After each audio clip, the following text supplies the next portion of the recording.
Hello, dear hearts. Welcome to another episode of The World of Stuff, my world of stuff. Sunday afternoon, it's just gone 3 o'clock, and I'm off on my travels to the cinema again. I'm off to see Evil Dead Rise. Didn't get to see it on Friday, as I mentioned in my previous video. I had a bit of extra work on Friday afternoon, and although it was only a couple of hours, I could probably have caught a late afternoon show. One in the mood, so I'm off to see it today. Quite looking forward to it. I'm not a massive fan of the Evil Dead franchise generally, but this sounds like it could be a bit entertaining, and it's more of a sort of a new direction for the franchise rather than something particularly overly connected with the original. So yeah, looking forward to seeing it. I'll probably stop on the way because I'm a bit early, grab myself a coffee and a quick read, so I shall report back very soon on Evil Dead Rise. Muhaha. Muhaha. Ha.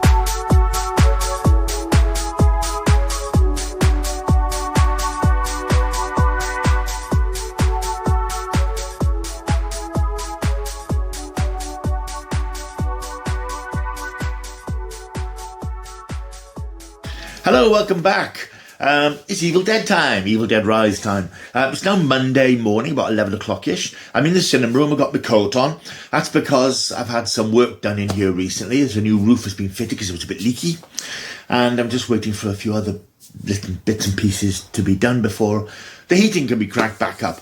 And as it's another chilly, miserable Monday morning, I've got my coat on to do a quick run-through of the Evil Dead Rise. Right, well, this was a bit of a thing. I'm not Evil Dead isn't one of those cherished franchises for me. I've seen the films. I've certainly seen the first one. I've seen the remake, and I think it's always been on my radar to watch the whole series. But it's something that seemed a bit cheesy. I don't know if that's the right word. It just seemed like extreme sort of. I'm not a massive fan of extreme sort of. I've mentioned before, I'm not a slasher movie fan at all. I have no interest in watching the Scream films or the Saw films, although I've seen some of them. I'm just not into that mean-minded sort of stabbing people to death type thing. Evil Dead sort of goes beyond all that, of course, because it is extreme, sort of supernatural horror and gore.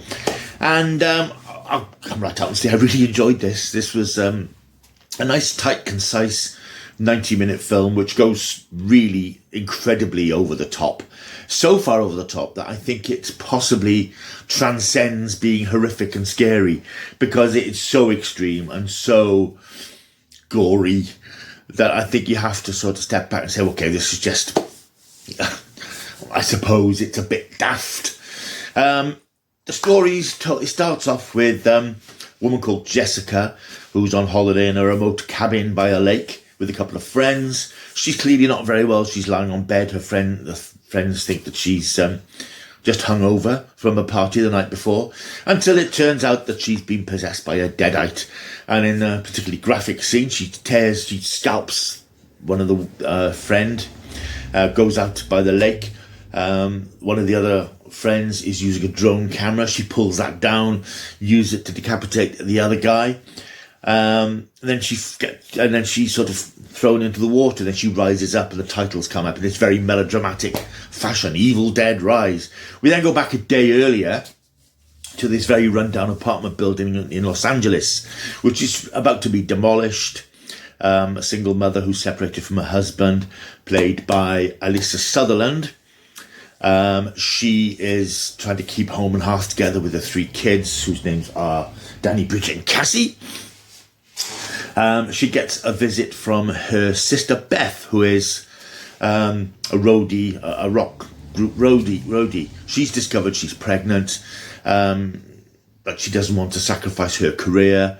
And they just sort of come together, and all of a sudden there's an earthquake. The kids have gone out to get pizza. There's an earthquake. A massive hole opens up in the underground car park. The young boy Danny, rather foolishly, decides to investigate this hole. He finds what appears to be an old bank vault down there, which is full of strange scrolls and recordings and a book. He then foolishly takes some of these things back up to the apartment, where effectively all hell breaks loose. This demonic creature, the Deadite, is freed, goes on a monstrous rampage. kills their mother, takes their mother over, turns her into this creature, this bloodthirsty sort of, not exactly a zombie creature, but this possessed sort of killing thing. And basically it's the story of Beth, the sister, and the 3 kids stuck inside the apartment, trying to fight off the ravages of this creature and try and work out a way to stop it and a way to get out of the apartment. It works as one of those sort of, I quite like those stories of people trapped in a small environment. It's something that Doctor Who always did very well, when you've got a handful of people trapped inside with something outside that's trying to get in. And this does it really well, to an extreme, of course. I mean, yeah, it's an Evil Dead film. There's blood, there's gore, there's nasty violence. But I think it does sort of go into the sort of extremes where, as I said, you have to suddenly go, well, this is so wild and so over the top that I don't know if it's scary. I don't scare easily, but there's a few jump scares in this, but it is deeply unpleasant in places. You know, there's nasty things happen to people, particularly this family who are actually quite nice. I won't go into the details of who doesn't come out the other end, but it's pretty intense. I will say it's a very intense film. I mean, if you're an Evil Dead fan, I don't imagine you'd be disappointed with this. It's a very different sort of Evil Dead film, because usually, from what I'm aware, they're out sort of in the wilds. And of course, we had the Ash vs. the Evil Dead series, which I did see a few episodes of, and it seemed quite jolly. But this is, it's very intense. I can imagine those of a very nervous disposition will find this too much, because it is relentless. Once it starts off, once we get this possession sort of element, it's balls to the wall. And it's unrelenting, really is unrelenting. I have to say, I'm not a sort of person who thinks about how actors deal with these sorts of things. But I did think, watching this, there's a young actress called Nell Fisher who plays the young girl, Cassie. I don't know, she must be about 8, 9. She goes through a lot in this film. She's covered in blood. She has to do some pretty nasty things herself. It's a real physical performance, and she's really put through the ringer. And I must admit, watching it, I thought, God, how does that kid cope with this? I mean, she must have had parents on set. She must have had chaperones and all sorts reassuring her. But it must be pretty overwhelming for a young actress who gives a very good performance, incidentally, to go through this particular ordeal making this film, because it's, she must have seen, because a lot of the visual effects, it's all practical, which is good. There's not, as far as I can tell, a great deal of CGI. There's probably a little bit of augmenting here and there, but this is all physical stuff. She, in one sequence, she's covered in, lots of sequences she's covered in blood, but there's a very intense sequence involving fake blood at the end, and with all these practical effects and this sort of abomination creature which appears at the end. She must have, you wonder what a child like this takes home from something like that. That's sort of, it's something that crossed my mind watching the film, how difficult it must have been for her to cope with this. She must be very level-headed, very sensible, and hopefully she's got a very grounded family around her who lifted it off her a bit, because it's pretty hard-going stuff. I enjoyed it. I mean, horror is doing very well at the moment. Horror is the new big genre, I think. I think it's audiences are flocking to this stuff. We've had a lot of very big horror films this year, which is interesting to see. We seem to be edging away from the sort of family superhero films now, and moving more towards this horror genre. We've had a lot of big horror hits the last year or so. Things like Black Phone, Smile, Barbarian. We've had Scream 126 recently. We've also got Renfield out, although it's not doing particularly well. It's more a comedy, I suppose, comedy horror. And watching the trailers yesterday, there's a handful of more horror films coming out. I think there's a new Insidious film coming out, something called The Boogeyman, which looks pretty good. So horror is a good bet at the moment, and that's because these films don't cost a lot to make.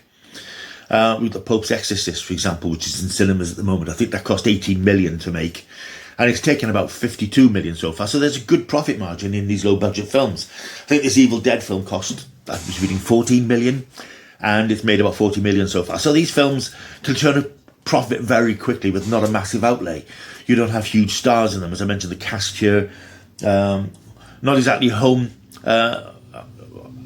names. Alyssa Sutherland, Lily Sullivan. good actresses, good performers, but they're not big names, so they don't command massive fees. And you have to think that at some point the studio's going to say, well, hang on, we're making these enormous superhero films, which are turning a profit, but not a massive profit. I was reading on the weekend that apparently Avatar, for all the fact it's taken 2.3 billion, the profit is $500 million. And you sort of think the studio's are going to think, well, is it worth spending $200 million on a film that's not going to make us a massive amount of money? Whereas these films, these horror films, can make 3-4 times their budgets. Yeah, it's interesting. It's an interesting thing at the moment, the horror having a major resurgence this year. Anyway, that's by the by. That's slightly off the point. I did enjoy Evil Dead Rise. It is an intense film. I'm able to cope with that kind of a big boy. But I think if you're susceptible to jumpiness and a lot of blood and a lot of intense fear, then it would be probably too much for you. But I think Evil Dead fans will enjoy this, and it certainly seems to have gone down very well. That's Evil Dead Rise in cinemas now. I'm going to give it an 8 out of 10 because I did enjoy it and I appreciated the 90-minute running time. That is such a blessed relief these days. There we are. That's my few thoughts on Evil Dead Rise. Let me know if you've seen it. Leave a comment down below. Let me know what you thought of it. Also, don't forget, like and subscribe. Marvellous thing to do. Very generous of you. And I'm just listening to the rain. Oh. Yeah, I'm listening to the rain because I'm out this afternoon. I'm going to do a bit more filming. And it's something that we did a couple of weeks ago that was rained off. It might be rained off again today, the way things are going. It's pouring down with rain. Anyway, that's my worry. Anyway, thank you for watching. I'll see you next time. Until I do, keep taking the stuff.